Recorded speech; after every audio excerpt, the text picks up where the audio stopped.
안녕하세요. 오늘은 어느 훈련사를 찾아야 될지 이런 것도 좀 전반적으로 말씀을 드리면 좋을 것 같고, 근데 요즘 워낙 이상한 훈련사라 그래야 되나? 누군간 저도 이상하게 볼 수 있어요.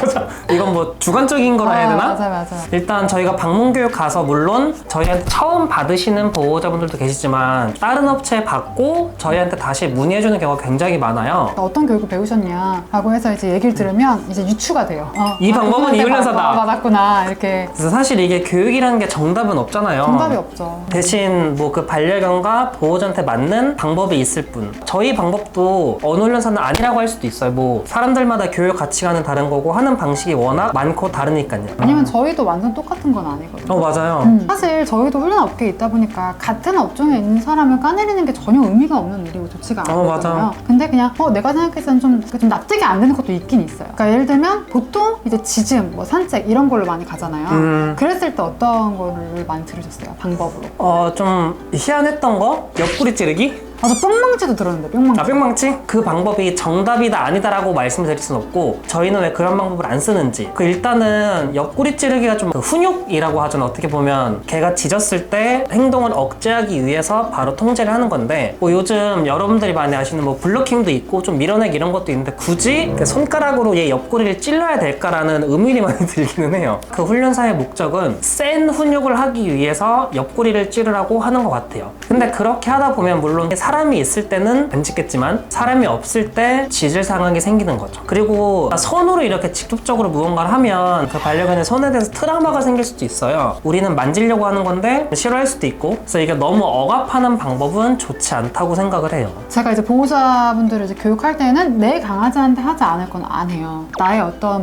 포옹, 스킨십 이런 것들이 안 좋은 거랑 연관이 안 되게 하고 싶어요. 훈육도 저희도 쟁반 쓰고 하잖아요. 그것도 다 훈육이 될 수 있으니까 되게 무서운 게 될 수 있거든요. 어떤 소리에 대한 자극이 엄청 큰 친구들은 그런 것도 굉장히 큰 훈육일 수 있고, 보상이나 훈육의 개념은 사람이 정하는 게 아니고 강아지가 정하는 거거든요. 평소에 간식을 못 먹는 친구들이 간식을 먹었을 때 보상의 개념이 큰 것처럼 훈육도 비슷한 개념인데, 얘가 내가 원하지 않은 행동을 했을 때 그런 어떤 훈육이나 내가 굉장히 불쾌한 걸 집어넣어. 근데 이것만 하게 됐을 때는 저는 부작용이 무조건 좀 크다고 생각해요. 그러니까 부작용이라는 거는 뭐 내 신체에 대해서 트라우마가 생기거나 이런 것도 있겠지만, 저는 전체적인 강아지 삶의 질을 생각을 좀 하거든요. 내가 분명히 원하는 건 우리 강아지가 짖는 거나 뭐 이런 거를 좀 고치고 싶어. 그거를 교육하기 위해서 어떤 선행 교육을 먼저 했는지를 먼저 파악을 해야 되거든요. 그러니까 예를 들면 훈련사분한테 짖는 거 고치고 싶어요. 빨리 고치고 싶어요. 당연히 훈육이 센 방법을 당연히 제시해 주시겠죠. 예를 들면 개가 싫어. 근데 개한테 짖을 때 내가 발로 찼다고 칠게요. 이렇게 해서 강아지가 안 짖을 수는 있지만 불안도나 예민도는 같이 올라갈 수 있기 때문에 장기적으로 봤을 때는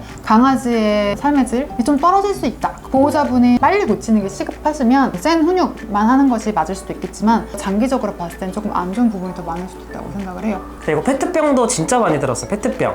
이거를 어느 훈련사는 그러더라고요. 그래서 모든 교육을 다 페트병으로 해요. 기승전 페트병, 분리불안, 짖음, 산책까지도. 이유가 없어. 물론 보호자분들이 기억을 못 할 수도 있겠지만, 그렇다고 하기에는 너무나 많은 보호자분들이 같은 얘기를 해줬기 때문에. 그래서 또 신기한 게, 페트병을 하다가 얘가 효과가 없잖아요. 그러면 아예 못 고친다고.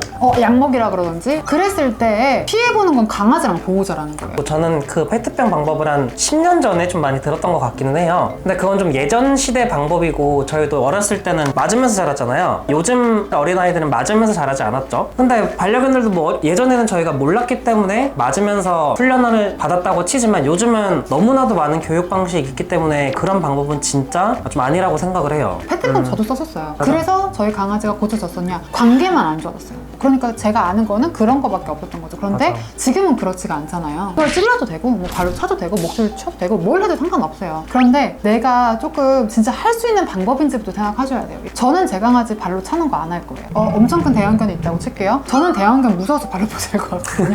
만약 대표님이 발로 팍 찼어요. 걔가 무서워했어요. 근데 여자인 내가 팍 찔렀어. 더 승질이 나서 제 손을 물었어요. 그게 대형견이면 저 손 잘리는 거예요. 그럼 제가 그 다음부터 교육을 어떻게 할까요? 만약에 보호자가 교육을 하다가 한번 승질이 엄청 나가지고 물었어요. 그 다음에 보호자와 똑같이 세게 할 수 있냐는 거예요. 그럼 그 다음에는 교육을 어떻게 하실 거냐는 거죠. 저희가 물론 뭐 훈육을 할 때 보호자한테 알려드린단 말이죠. 훈육 방법을 이렇게 하셔라 코칭을 해드리는데, 발로 차는 걸 누가 할 수 있겠냐고 진짜. 내 자식이 말을 안 들었어. 그래서 뺨을 때려요. 때릴 수도 있겠죠. 뭐 그러면 안 되겠지만, 문제는 그거 같아요. 내가 원하지 않는 행동을 했을 때마다 뺨만 때려. 그러면은 그 자식이 잘 자라겠냐는 거예요. 어떤 분들은 저희 쟁반 하잖아요. 쟁반해서 강아지가 쪼는 것도 되게 마음 아파하시는 분들도 있어요. 그러면 저희는 다른 방법을 알려드리거든요. 내가 할 수 있는 부분인지, 오랫동안 할 수 있을 것 같은지 이런 것도 한번 보시면 좋을 것 같아요. 그러니까 만약에 교육이 어렵다라고 하시면 진짜 기본 교육부터, 기본 습관부터, 저희 방문 교육 받아보신 분들은 아시겠지만 예를 들면 한두 가지 문제로 방문을 하잖아요. 사실은 저희가 상담하고 교육하는 거는 기본 평소 생활 습관부터 다 고치거든요. 이런 걸 다 제끼고 이것만 하려고 하면 당연히 훈육을 세게 하는 방법밖에 선택을 못 하시겠죠. 보호자분들이 빨리 고치고 싶어요. 그러면 진짜 할 수 있는 게 훈육밖에 없고 훈육을 세게 해서 고쳤어요. 근데 시간이 지나면 결국은 다 안 좋아지는 방향으로 가는 게 훨씬 더 많아요. 미리 좀 교육을 하고 하셨으면 서로 편할 텐데. 그러니까 내가 안 한 것도 생각해야 돼요. 강아지가 이렇게 된 게 강아지 혼자만의 잘못은 아니다라고 생각을 하시면 돼요. 그러니까 물론 강아지의 기질적인 부분도 있고 성향적인 부분도 있겠지만 충분히 교육으로 순화될 수 있는 것들이 많거든요. 보호자분들이 지금이라도 좋은 방향으로 교육을 하려고 하면 보호자분들의 노력과 시간이 생각보다 정말 많이 걸릴 수도 있어요. 근데 지금이라도 하셔야지 어떡해요. 전 사실 걱정이 되는 부분이 뭐냐면 조금 자극적인 게 아무래도 인기가 많잖아요. 저희 건 되게 재미없지만 많은 보호자가 따라할 수 있는 방법을 조금 더 저는 유행을 많이 했으면 좋겠거든요. 조금 답답해 보이더라도 자극적인 것만 하게 되면 진짜 역시 걔는 패야 돼 이런 말이 나오고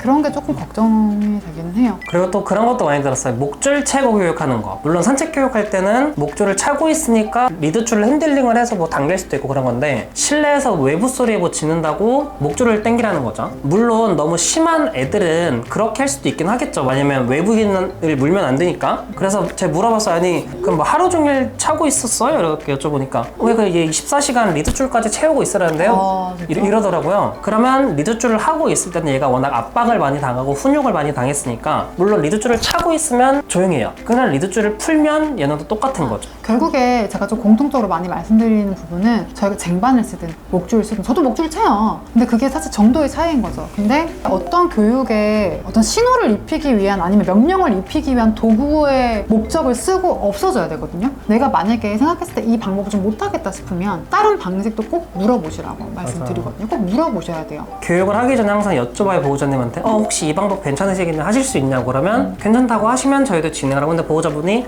저 좀 미안해서 못하겠는데 이러면 저희도 다른 방향을 제시를 해드리죠. 어느 특정 훈련사 몇 명은 무조건 하셔야 된다. 이거 안 하시면 못 고친다. 이러는 게 좀 많이 문제라고 생각을 하는 거죠. 저는 그게 진짜 어이없었어요. 그러니까 엄청 훈육을 세게 했어요. 그러니까 안 되니까 그 개 뇌에 문제가 있다고.